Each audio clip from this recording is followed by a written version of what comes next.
Leadership isn't about titles or positions, it's about influence. That's something I learned the hard way, and something John C. Maxwell outlines beautifully in the 21 Irrefutable Laws of Leadership. These principles have shaped how I lead at work, in my family, and even how I show up for myself.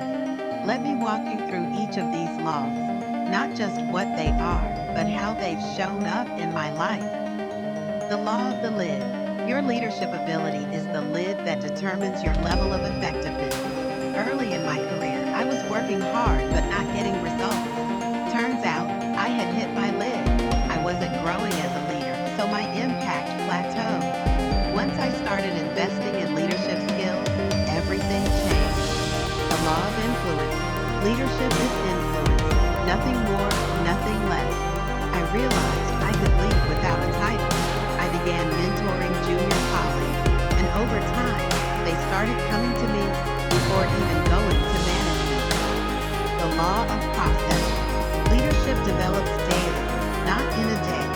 I set aside 10 minutes every morning to read, reflect, or journal. It doesn't seem like much, but over time, those small moments have added up to big growth. The law of navigation. Anyone can steer the ship, but it takes a leader to chart the course. Whether planning a family vacation or launching a new project at work, I now ask, what's the plan? What could go wrong? And how will we adapt? The law of addition. Leaders add value by serving others. I started focusing on how I could support the goals of my team instead of just pushing mine. Productivity and trust both skyrocketed. The law of solid ground. Trust is the foundation of leadership.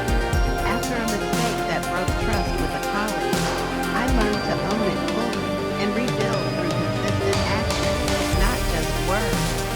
The law of respect. People naturally follow leaders stronger than themselves. I strive to be someone worth following, not perfect, but consistent, empathetic, and accountable. The law of intuition.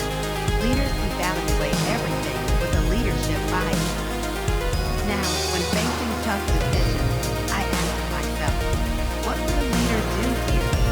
Not just what's easiest or safest. The law of magnetism. Who you are is who you attract. When I became more growth focused, I started attracting people who wanted to grow too. It changed the energy around me. The law of connection. Leaders touch a heart before they ask for a hand. Whether coaching someone at work or comforting a friend, I try to listen deeply and connect before I speak. The law of the inner circle. A leader's potential is determined by those closest to them. I intentionally surrounded myself with people who challenge and inspire me. The law of empowerment. Only secure leaders give power to others. I used to micromanage out of fear. Learning to trust others not only freed me up, it helped them grow too. The law of the picture. People do what people see. I realized my actions at home and at work spoke louder than any motivational talk I could give.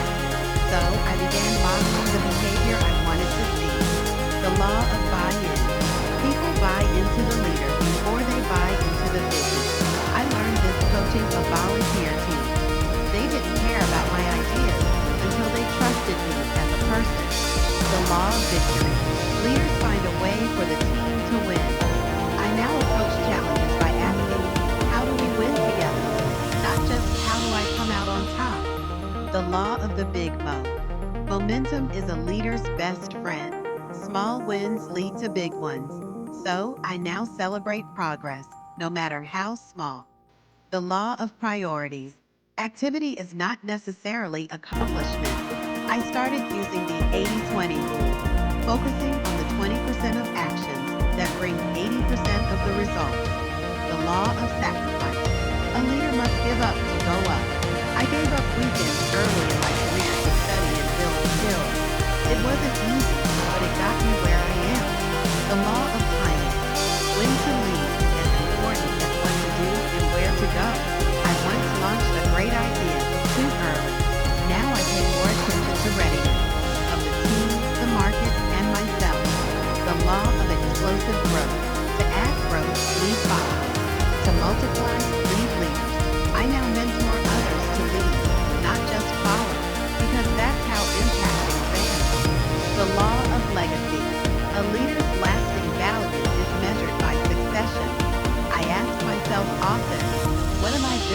that will outlive me. These laws aren't theoretical, they're life tools. Apply them consistently, and you'll not only become a better leader, you'll become someone others are inspired to follow. And that, to me, is the heart of leadership.